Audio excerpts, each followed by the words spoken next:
نحمدہ ونصلی علی رسولہ الکریم اما بعد فاعوذ باللہ من الشیطان الرجیم بسم اللہ الرحمن الرحیم۔ تمام میرے پیارے بہن اور بھائیوں کو السلام علیکم۔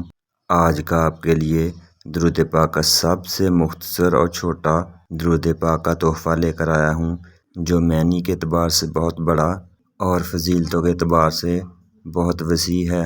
اس درود پاک کا نام صلاۃ ذاتیہ ہے، جس میں ہم حضور نبی رحمت صلی اللہ علیہ وآلہ وسلم کی ذات پر درود و سلام پڑھتے ہیں۔ امام سمرقندی رحمۃ اللہ علیہ نے حضرت سیدنا خضر علیہ السلام اور حضرت سیدنا الیاس علیہ السلام سے روایت کیا ہے کہ رسول اکرم صلی اللہ علیہ وآلہ وسلم نے ارشاد فرمایا، جو شخص یہ درود پاک 7 جمعرات پڑھے، اس کو اس درود پاک پڑھنے کا یہ فائدہ ہوگا کہ میں اس کو اپنی زیارت نصیب فرماؤں گا اور وہ مجھ سے روایت و حکایت کرے گا۔